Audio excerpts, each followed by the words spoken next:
Hello, everyone, and welcome to episode 40 of the Force Diet Podcast. I am your host, Obi Sean, joined as always by my wonderful co-host, Jedi John. How you doing, buddy? Oh, I'm doing good, man. Doing good. Yeah, How we doing today? we're good. We're good. We got some Bad Batch to talk about. Episodes 1 and 2 dropped a few days ago, right? So, spoils a war, ruins a war. So, a lot to discuss with that as far as what's kind of being laid for the rest of the season. Get introduced to a couple new characters. The insight into how the Empire is quickly amassing its own finances for the upcoming expansion, as well as a look into what Rampart is planning to, how far Rampart is planning to go to get what he wants. So a lot of good stuff to talk about in tonight's episode. So I can't wait. So thoughts on the first two episodes before we kind of like dive in and go into details? Oh man, the first two, pretty solid start. And we got a good preview of it at Celebration this year, along with some of the trailers that we saw. So that first opening scene, we pretty much kind of knew the way it was going to go. As soon as we saw the beach, we are like, Mm-hmm. oh, we're here, we're good to go. Jump right in to the action, and we find out right away that Omega has definitely grown. Um, Level 100 with that bow at this point. I mean, she missed a shot. Um, but yeah, overall, two quality episodes to lead us into the season. Met a couple new characters, saw some of the Empire dealings and doings, along with our buddies in the Bad Batch getting involved and trying to cause some havoc. So, good stuff so far. Mm-hmm. Definitely, it was definitely a solid start to the season. It, certainly not as jarring as Aftermath was to open season one, right? I mean, that was about as intense an opening episode as you can get. So definitely a quote unquote letdown compared to that, but it was never going to be that, right? It didn't need to be that. So yeah, the evolution of Omega as her character is grown. They didn't miss a beat, getting her involved right away.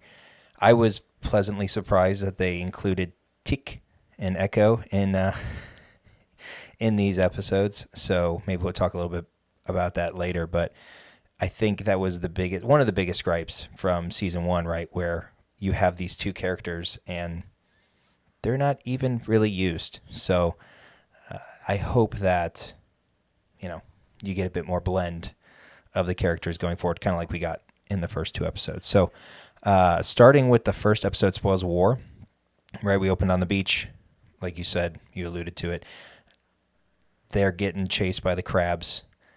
I was briefly reminded, for anybody who's played Skyrim, of the mud crabs. That's kind of what they reminded me of. But the whole opening scene felt like a platformer, like a video game, right? With the way that it was almost like a watching Jedi Fallen Order, minus the lightsaber, with the way that Omega used the crab shells to like springboard herself back onto the Marauder. It was a fun opening scene, right? The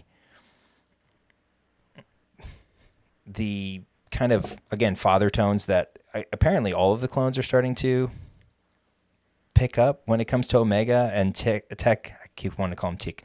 Tech. Teak. Tech calling her out for her unscheduled study break. Right, she's learning all the ships in the Imperial fleet, and it's like, I guess what a homeschooled kid would encounter, right, with their parents as teachers. So it was definitely a fun opening scene, and as you alluded to at the opening, her level of skill with the bow is it's pretty good. It's not quite Legolas, right? But it's up there. So Yeah, I mean, she had those energy bolts flying. definitely. And so we get to meet our first new character when they get back to Sid's. It's Wanda Sykes' character, Help me with the name. You know the name, right? Help me. I should know the name. That's really See, the we're on fire already today. I looked up Romar's name, but I failed to. It's Fee, right? I knew easy Fee. So we get to meet It's Fee. Wanda Sykes. Yeah, We'll never know her as anything else. we'll just It's call her fine. Wanda. Another pirate, pirate named Wanda. But the deadpan interactions between her and Tech about the quality control comment, right? This one's too big, this one's too small, this one's got a face tattoo. How about you, Brown Eyes? And his response, I feel like I can relate to that because that was me with women in like college, right? Like, there I was the literal nerdy, actually, like if you ask Kara, one of our first dates was to a baseball game and there was lightning and I turned to her and I said, you know how lightning works, right? You want to know how lightning works? And it's a total Tech answer, right? And somehow Yeah. she still married me, but I could relate to Tech in that moment. It was hilarious. Yeah, you found a real nice lady. I sure did. And I did explain how lightning worked. So, Of course. Oh, of course. got to Of follow course. through. But yeah, so we kind of get the inkling that there's a big job coming, which has kind of been the MO of this series, right? Mission to mission to mission. It's kind of a point to point adventure, which is fine. But we get our first little Easter egg that it's not so much an Easter egg, I suppose, but that they're going back to Cyrano. And before they even get to, it's, Count Dooku's home. Like, I feel like everybody, or many people, avid fans knew exactly what the significance of that planet was. And it was interesting coming off of Tales of the Jedi, right, where you kind of get the insight into his thought patterns, right, right or wrong, and then to hear which he became the villain, right, how vilified he is and how much disdain there still is for him in the way that Echo describes him and everything like that. But they learn that there's the war chest. They go, Hunter, right, doesn't want to do anything about that, and then they convince him to go. So, and that's really the crux of the back half of episode 1 and episode 2. So, fast forwarding to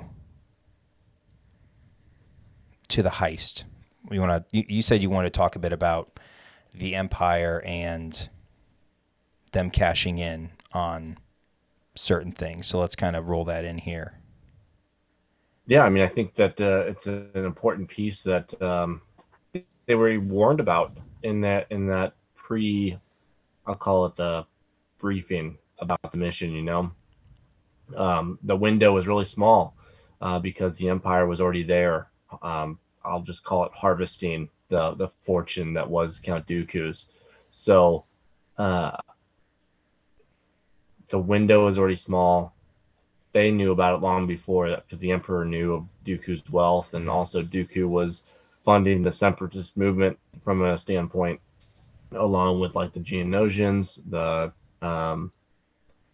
Trade Federation, like all of those factions were funding the separatist movement and the building of droids and everything else. So Palpatine knew very well, like when Dooku was gone, we have to go get that, go get the money, So you can't do what he wants to do without funds. And as we saw in the prequels, and then most recently in Andor, like he has some very, very expensive things he wants to do, not just from a power and control standpoint, but from a physical building standpoint. He has a lot he wants to do. So got to have funds to do that. Yeah, definitely. And, them arriving on the planet, right, we get the overview of the old settlement having been bombarded. And, I'm kind of skipping ahead, but the other Easter egg that you get with where Wrecker and Hunter end up in his old office, and it takes you back to the Clone Wars cartoons, right, where he has a standoff with Ventress and the Night Sisters before taking Savage as his next apprentice, because he thinks that Asajj is dead. And I appreciate all the little nuggets that they've sprinkled in, like the V-Wing, which was of course a Republic craft and has now been repurposed.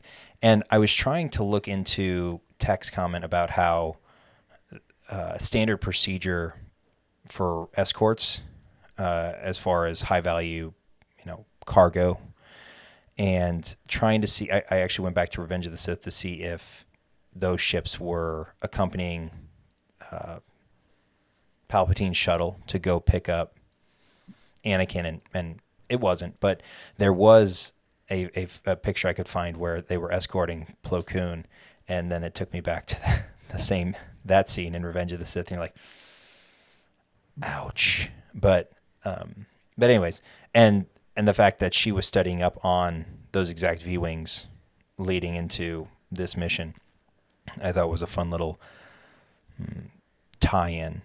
But Tech, Omega, Echo get trapped on the cargo freighter, and you get that kind of a proud dad moment between her and Tech when she's like, "This is a Class 4 freighter, right?"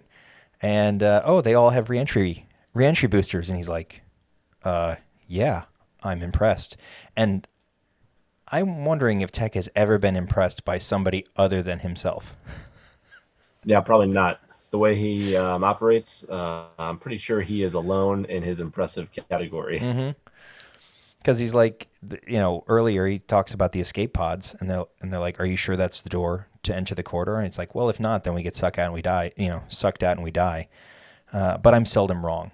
Like, his confidence and arrogance is level 100, right? He's the guy at trivia who goes, as we would call it, the Seanfidence. The Seanfidence. I was gonna say at trivia, man. He's the guy who goes, actually, I've got this. Before the questions even finish being read, he's written down the answer. That's where Tech is. And so, again, I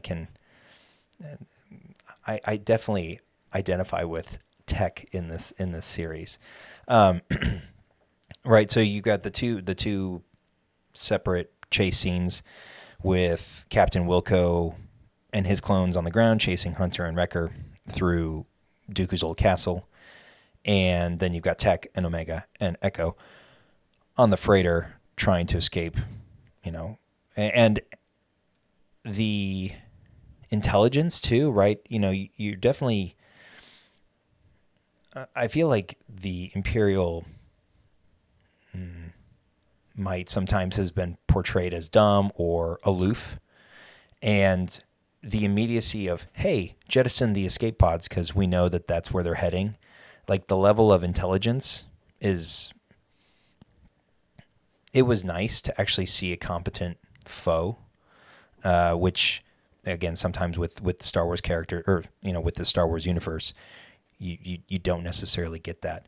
And so eventually you're like, maybe everyone still has plot armor, right? But I think they did a good job of maintaining the level of tension and anxiety while still, understandably making sure that everybody gets back safe, so to speak. I told you at the beginning on our last cast, I think it was, where I said that I think we're going to lose somebody this year, this season. Like, we're going to lose somebody. And as much as we learned about Tech's relationship with Echo and Tech's relationship with Omega, the first two episodes, I was like, if we lose Tech right now, it would be really, really heartbreaking. And they put him in a lot of danger, and obviously they really wounded him to where he was crippled by the end of the episode, to where he could not move like he wanted to move. So, except it was for when he jumped on the ship. They played it so well until he went to jump on the ship, and then all of a sudden, his leg was fine. And I'm like, you guys had like 3 frames of animation left. Come on, like he couldn't. he couldn't move, and then all of a sudden he They jumps onto the did Marauder. they did such a good job with it, but yeah, no, So he just close, I can make this. I can make this jump. so close. But yeah, so that they after they land, right, they meet this what do you Syranese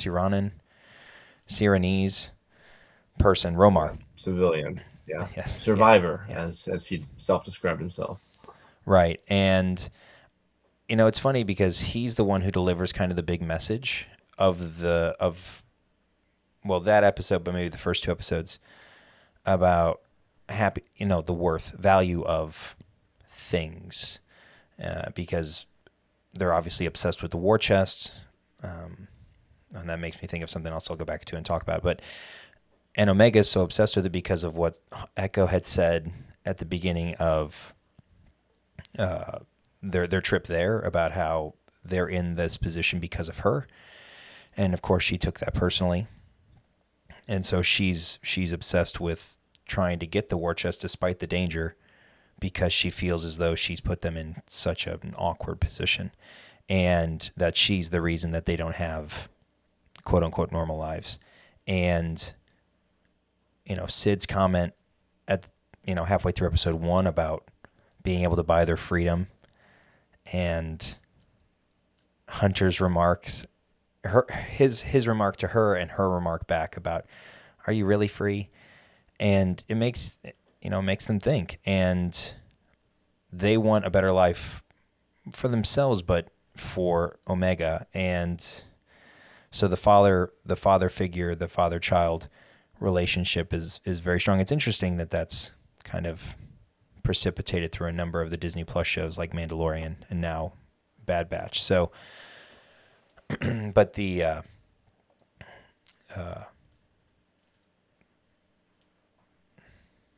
yeah, the buying of their freedom, and I've lost my train of thought. So this is good. Buying the freedom. I mean, the way Omega went after everything. I mean, she absolutely wanted to prove herself to the group and say, I can get it without them, even though they were against going after it because of safety reasons. Like, she just was like, it has to happen because I don't want to fail a mission. She's very much mission oriented at that point, and she wants what they want at the end of the day is freedom, is a normal life. And it's made very clear to her that by even Echo going back on what he had said was, we would have made the exact same decisions no matter what, because you're important, and if we hadn't made a decision, we could be potentially working for the Empire right now, and that's not what we want to do. Right. So we're glad we made a decision. It's just has put us in a rough spot. So yeah, and the happiness comment about how happiness provides more value and worth in the long haul, right after Romar gives her the little kaleidoscope type thing. And I think that, with Echo wanting to do more with the money that they were hoping to get as far as helping others, and his Romar's comment about happiness being more valuable than any sort of trinket, it makes me wonder if they're going to finally break away from this sort of mercenary type life, right? The rigmarole to try and just get from job to job. And I think that Echo is going to, convince the guys, and specifically Hunter, that they need to do more. And I think the reintroduction of Rex will help with that. And we'll get to this in a little bit about kind of where the season goes, but I feel like they're going to get away from this mission to mission thing, insofar as, hey, I need to collect this good so I can get paid type thing. I don't know. I think the other difference there is Echo specifically wasn't part of this team for very long before all this happened, and he was a quote unquote reg He was one of the regs, so he has a different outlook on what helping people looks like. Clone Force 99 went into the mission when it was the absolute worst situation to go into, and they were supposed to be successful every time. So they're used to going mission to mission and just going through. Where Echo had a whole battalion of guys around him all the time, Mm-hmm. and so he has a much more global outlook of what he thinks they should be doing. Like, he knows there's 100 million clones out there that he thinks they should be helping, or at least the civilians that he's ran into during missions. Like, there are so many people out in the galaxy that we could be helping right now that we aren't. Whereas Clone Force 99 went into the most difficult missions against the Separatists and the Mm-hmm. Droid Army and came out victorious each time, but they were never part of a battalion. They were their own Mm-hmm. thing. So being secluded for that long probably changes your outlook on, well, we're just doing it to get by versus we could be doing so much more because I know there's more people out there to help. So just interesting that and it makes sense that Echo's the one to bring that stuff up. Right. Yeah, and the as far as the kind of trajectory of things, and I kind of want to go back to last episode real quick because I made the comment when we talked about the episode names, right? About how, oh, well, the Outpost, maybe they meet a Jedi. I completely forgot that they do run into Gungi at some point. And I was like, oh, maybe they meet a Jedi. And I was like, oh, you're an idiot. So, yeah, I'm going to self-check myself there because I completely just brain farted the fact that Gungi is going to be in this series. So, fast forwarding to sort of the end of episode 2, right? You get Wrecker and Hunter repurposing that Separatist tank, which was amazing. By the way, that was the most quintessential Wrecker thing to do. And which, at what point do you think that they start actually fighting back for real? If you get what I mean, like everything they've done to this point is like stun, stun, stun, all while they're about to, they're trying to be killed. Yeah. At what point do they realize, hey, these guys are not our brothers anymore? And do they actually fight back? I think there's twofold to that, right? One, it's still a kid's show. So Okay. I think they're softening it from that point of view. But at the same point, like, it's got to be soon. It's got to be soon. And maybe it's when they're not fighting against their brother, like when it turns in, like when they figure out it's not clones anymore. That Sure. might be the take on it. Like when they realize that, no, they're soldiers. Like, they're true soldiers that are trying to kill us. Like, we have to defend ourselves, not somebody under mind control. Because I think that's the holdup right now is they were under mind control basically, and now they're following orders of who they believe is in charge. So they can't control that. Well, Even though we see it again, where unfortunately for Sergeant Wilco, yeah. doesn't end well for him. But when you cross the wrong guy in the Empire, what do you expect? Right. Well, and I mean, they have no problem shooting down aircraft, right? Which, Those guys can parachute down. It's fine. before or after the explosion, because they didn't have It's much time to crash into that cliffside. Oh, I saw them run. I saw them jump out. That's fine. But the so that's one thing I understood it last season, right? When they encountered the clone battalions for the first couple times, but now that we're some level of time ahead, and they know that Yes, significant time has passed. right, and they know that they're not going to be shown the same quarter. I'm surprised that we're still doing this as far as the stuns are concerned.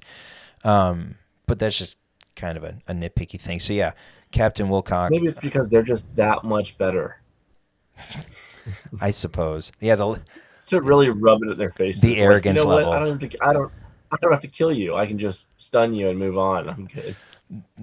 Perhaps we'll give them the benefit of the doubt, and that their level of skill is that much higher than everybody else that they're that good that they don't actually need to kill anyone.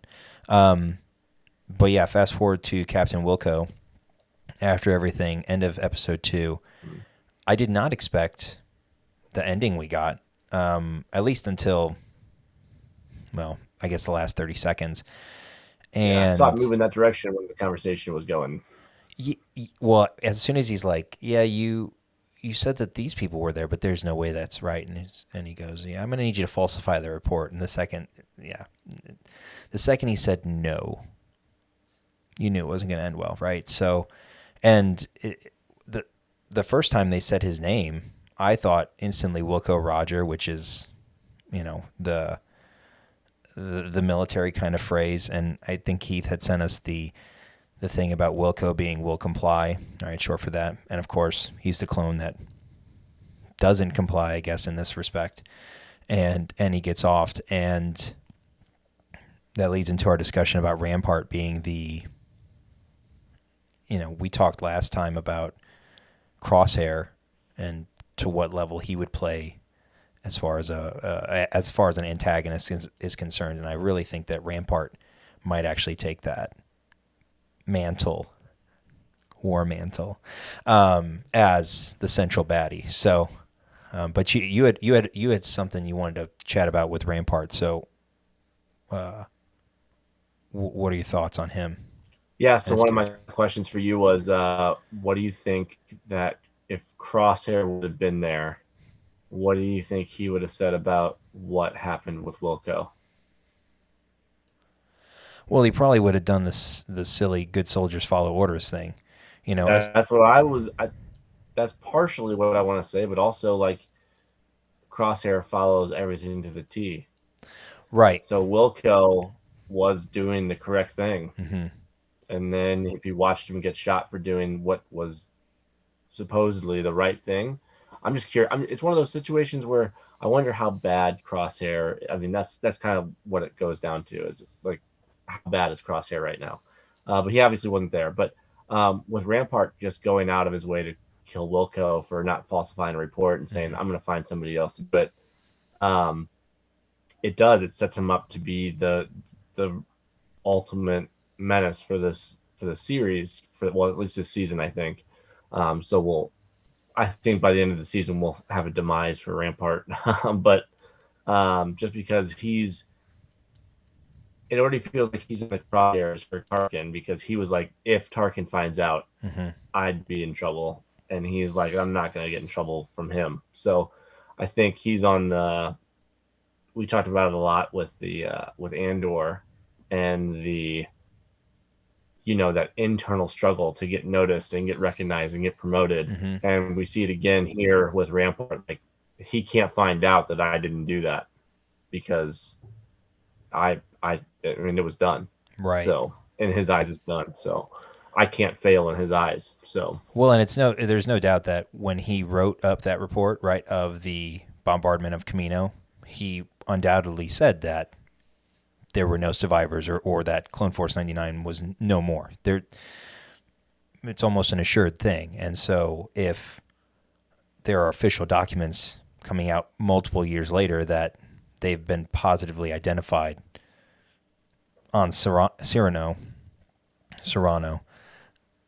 then yeah, it would blow up in his face. But going back to your Crosshair thing real quick, I think that,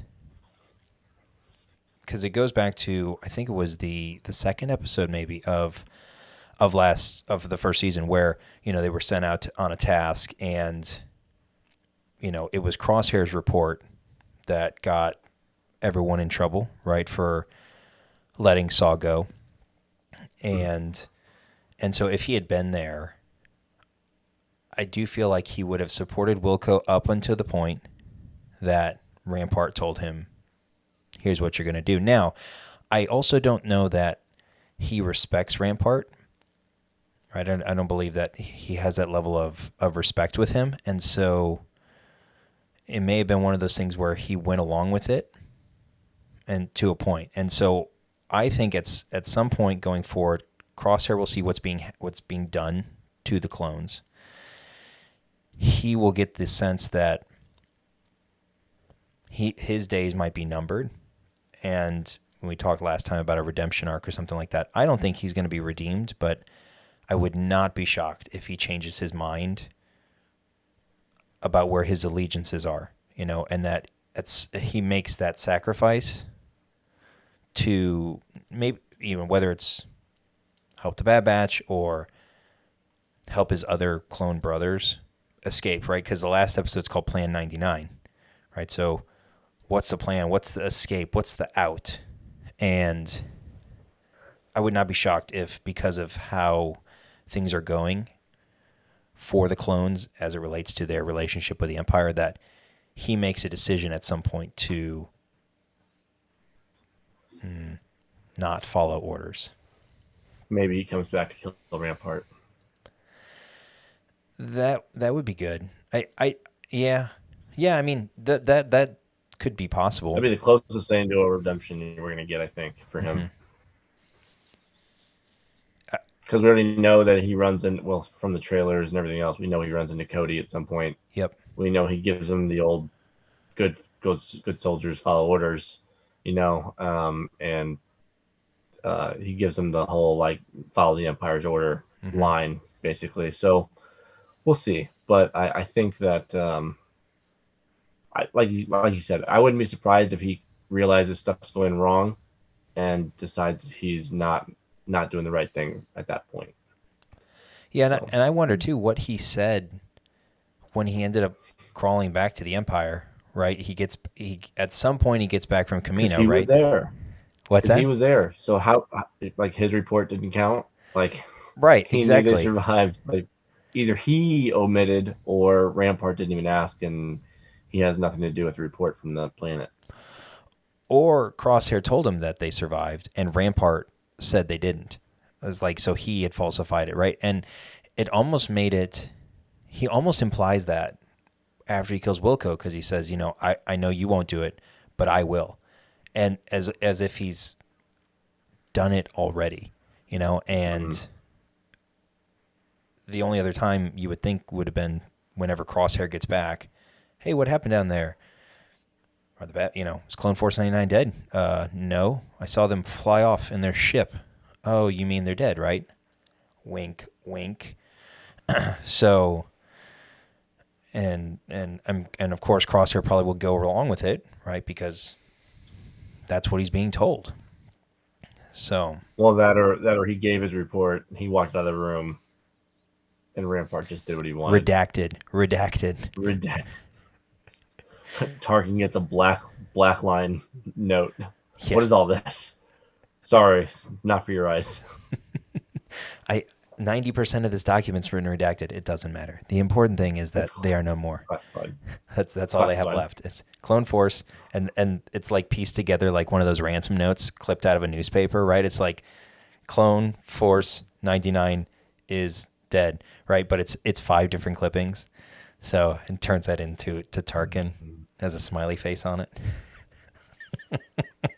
This is the bottom right next to his name. Official smiley documents, face. Right? Rampart. That's funny. But overall, I mean, the first 2, we said it at the beginning, the first 2 episodes were good. They were enjoyable. They weren't, shocking in any particular way. And I think it sets things up well. Like, where do you see, whether it's over the next couple episodes or the season as a whole, where do you see the trajectory going based off of what we know now from the first two episodes? Well, you kind of summed it up earlier. Like, I think they're going to get away from this mercenary mission to mission type thing. It's not going to be for themselves. It's going to start being more of a galaxy-wide kind of press. I wouldn't be surprised when we reintroduce Rex, we see some of the inklings of the rebellion starting. And then, I'm kind of waiting for them to just, not that I don't like Sid and Wanda. I'm not going to call her by her name. I don't care. It's Wanda's nice. V.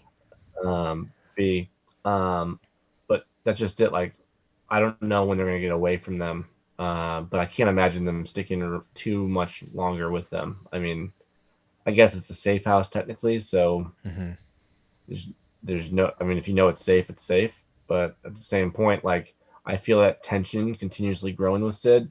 The last, even at the end of last season, but already this season, that blackmail type Hmm. comment came out, and eventually the person getting blackmailed isn't going to go along with that anymore because they're going to realize that they have some power, and the Bad Batch have a lot of power. Hmm. So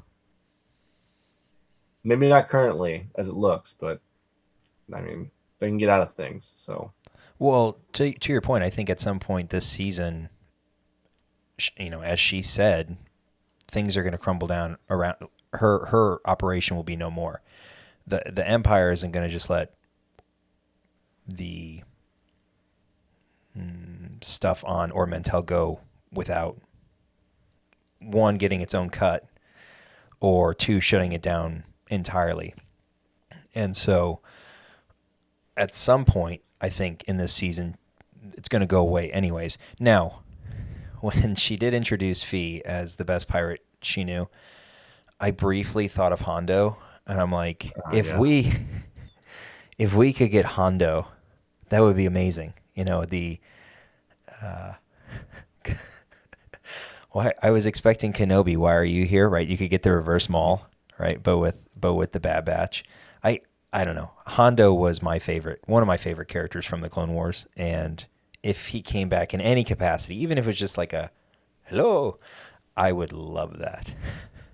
I mean he fits in the timeline still, so it's never say never for good old Hondo. Doesn't he? He's around because he's on the He's in. smugglers. He's He's well. around He's in in the Rebels smugglers run also. run ride at Disney, right? So he's Yep. around. No. Yeah. He runs it. He's Yeah. around till the sequels, pretty much. So He's out there smuggling he's somewhere. But old, yeah. No. I mean, he's part of. I mean, he's in Rebels also. right? Oh, So that's right. like, Yeah, yeah, so it, yeah, it fits this timeline perfectly right now. So, yep. yeah. The one question I'll be interested to see have answered is, well, many, but one of them is where exactly we are in the timeline, and how far ahead do we jump? Are we 2 or 3 years post Order 66? Are we 5 years? Are we I somewhat was gonna guess. I was gonna guess 5 years because of Omega. I mhm, mean, she seems to have grown up quite a bit. Um, but then who's to say? Because our Clone Force 99 guys have not aged that much. right? So, and I mean they're accelerated to a point. So, um, they would be putting on years much faster than Omega. So, That's true. But if we are 5 years, right, we're right in that Jedi Fallen Order time period. And so if they do branch out beyond the point to point mercenary type missions, do they get involved with, well, you kind of already talked about it, do they get involved with the rebellion? And I think we covered it in maybe our season 2 preview when we closed out season 1 about, do they get involved with Saw and his crew? Because again, if it's 5, 6 years ahead, do they go that route, kind of the revolutionary insurgent route with Saw, or do they get involved with like Bale? Well, maybe not Bale because that's way in the future, but the initial inklings of the rebellion.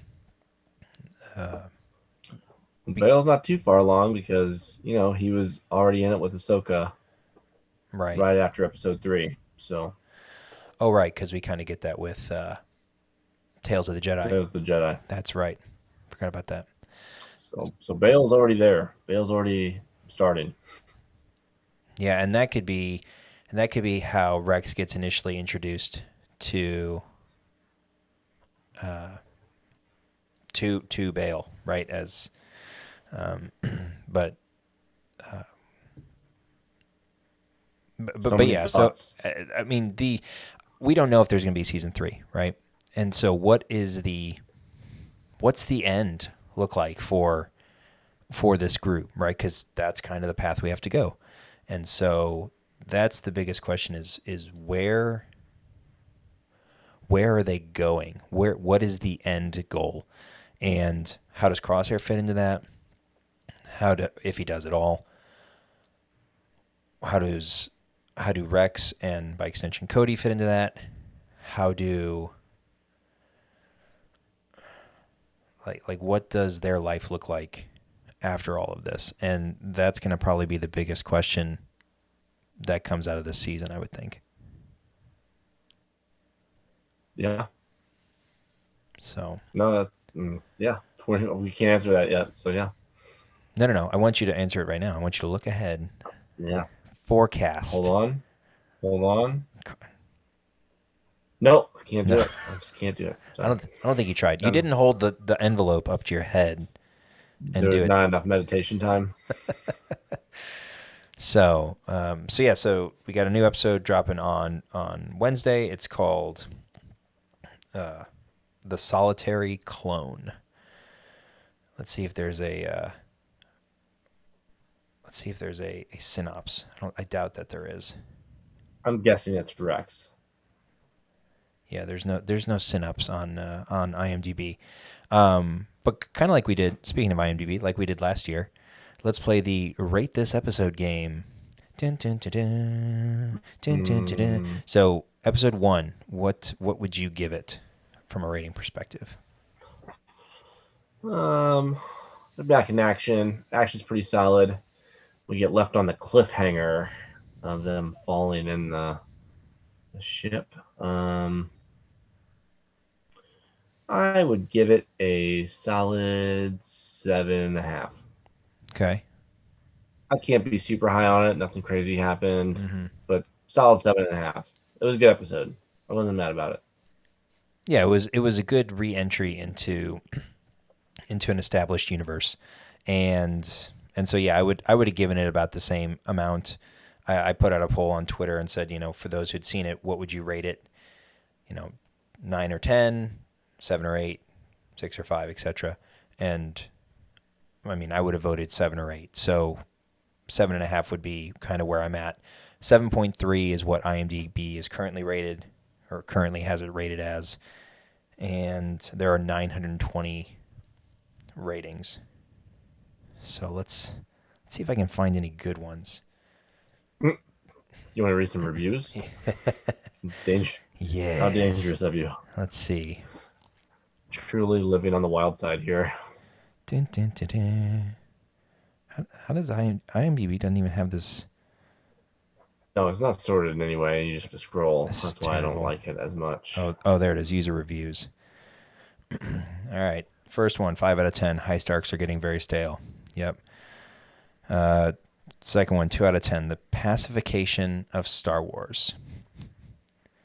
They're talking about the stunning. They don't want to stun.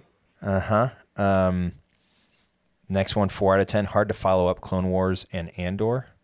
I don't know what Clone Wars they're talking about because that came out before, like in 2019, but that's okay. That was before Bad Batch season 1. So let's see. Interesting. 4 out of 10. Too childish to be taken seriously. I mean, it is a child. It's an animation children's show. So yes. 4 out of 10. 4 out of 10. Why did they waste a 2-parter on this? I think it goes together pretty well. If you look at the. Let's see. The arc. 8 out of 10. Not bad considering Omega is in it. I don't even know what that means. I mean, she's in the whole show. I don't know what they want for that. That's interesting. Jeez. Oh my goodness. What? Let's see. Let's find one more good one. Do I have any more good ones? No, that's it, I guess. Those were good ones? That's what you want to say? Well, so those are the reviews, right? Those are people that have actually reviewed it, right? So as far as the reviews are concerned, not very high praise.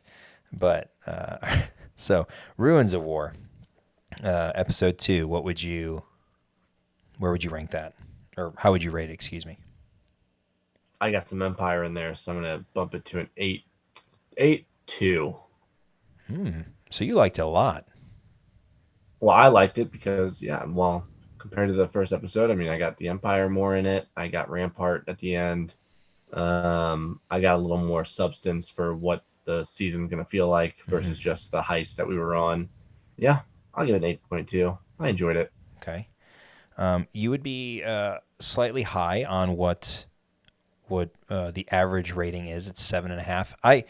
I would probably again been in that 7.5 range just because obviously it's a conclusion arc, right? So it's not a new concept or anything like that. There was more action, so give you a little bit more points for that.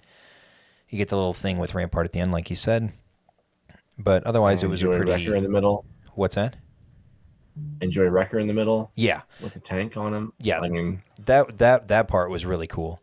The interesting thing for episode 2 was the introduction of Romar and so it'll be interesting to know whether or not he's a 1-bit part, like this is the only time we see him, or if there's some sort of, hey, I just ran into these clones, like some sort of information passing to the Empire. Because the synopsis on Disney Plus was the Bad Batch has a difficult time figuring out who to trust. Well, he's the only one who was to be trusted. I've been met. And so it would be interesting if his one role was to effectively convey that value isn't always shiny stuff. It's happiness, which, mind you, is an important message. But anyway, so 7.5 for the Ruins of War. Now, let's read some user reviews. First one, 6 out of 10. Are they trying to kill the clones or not? Question mark.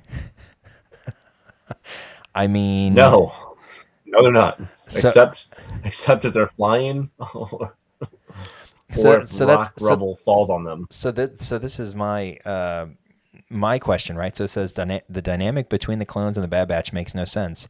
At one time they're shooting stuns at them, the next Wrecker is shooting a freaking cannon at them and obviously killing them. Well, he's shooting the ground and causing shrapnel. He's causing or just shooting shrapnel. the side of the mountain. Like he wants to cause rock slides and everything else. So like, he doesn't kill them, but nature does. The rocks are the culprit there. Oh my goodness. So then you got 7 out of 10, the start of something huge, very huge. So yeah, 8 out of 10. I'm about to see Rampart in there. 8 out of 10, liking it. 8 out of 10, good re-entry into the series. 6 out of 10, a little dissonant, a little good. Seems very, wordy for an IMDb review. Too many consonants in that word. 6 out of 10, Stormtrooper aim. The clones are definitely developing the Stormtrooper aim, right? Another one. It's like they're out of practice already. So this person must just go to every episode and put 8 out of 10. It says not bad considering Omega is in it. Our friend's back. So, and then the last one that's here, it says kaleidoscopes will comply. Oh my goodness. Let's see. Anything? Let's see. I will say the introduction to Captain Wilco was a welcome addition. I'm a sucker for any clone that gets a name and has a small part to play. Yeah, he's gone now. Really small part. Let's see. I love the Omega dialogue with Echo about them leaving and have a normal life. Echo reassures her that lives are better, that their lives are better, that she's with them. A very good message to send to kids who are watching. So kind of like we talked about, right? The messaging is important, right? Sometimes that's more important than other things within the episode. So yeah, overall. And especially if something like, for kids that were, chosen by their parents, but they feel like they're not proving themselves at some point, like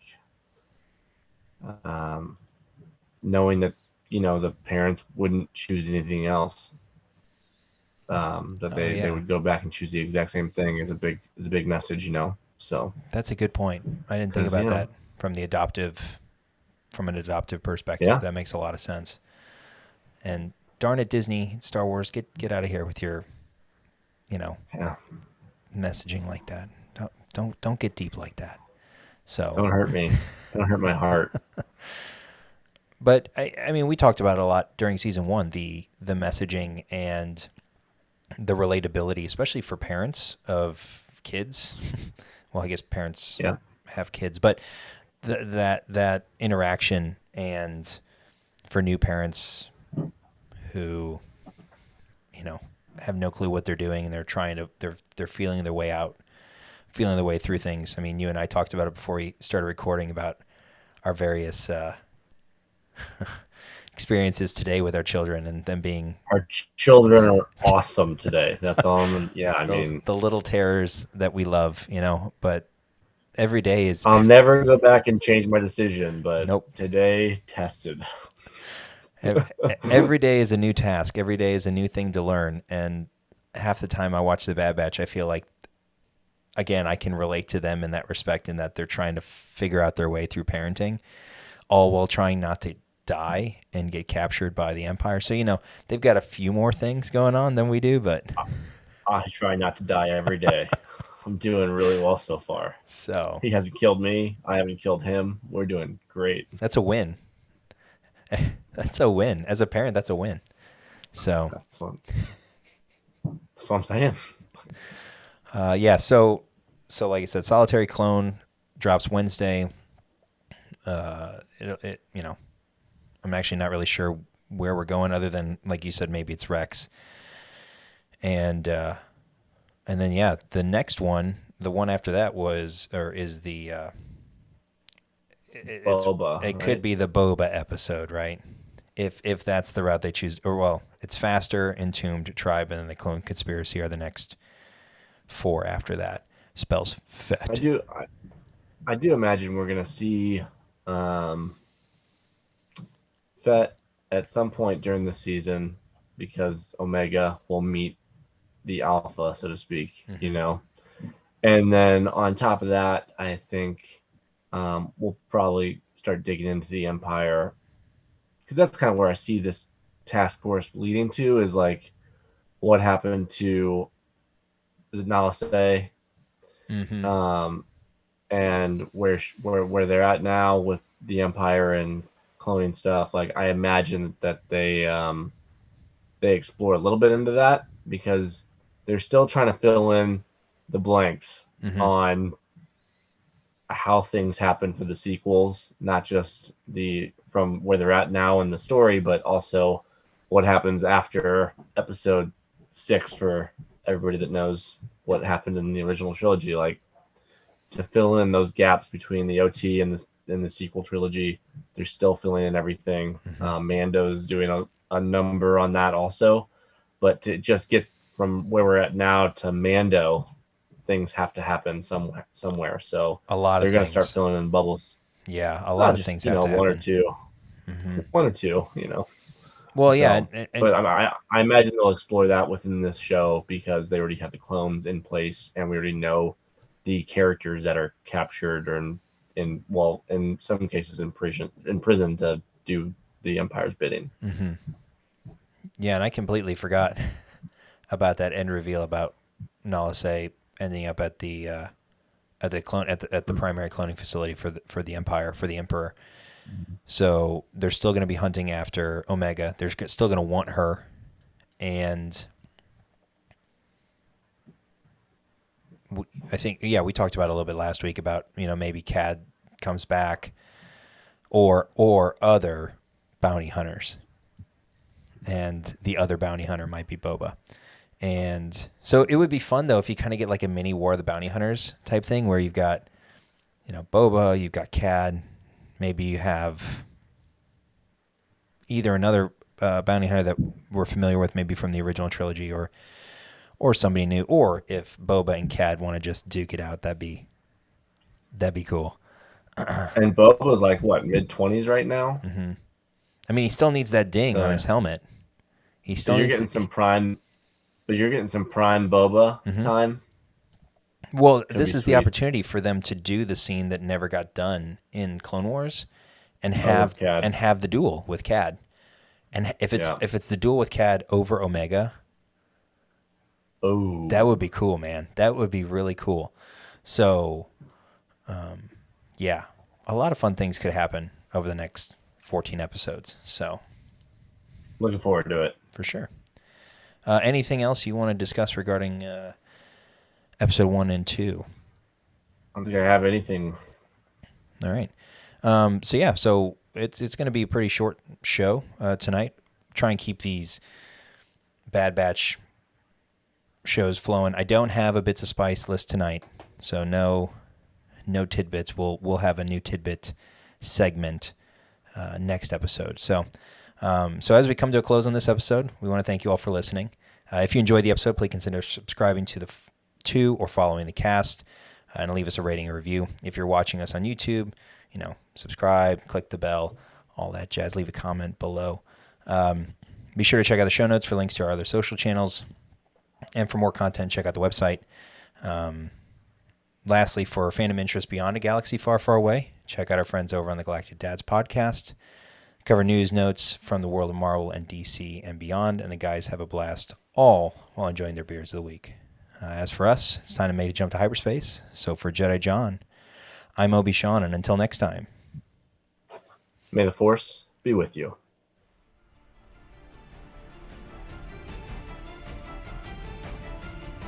Fool.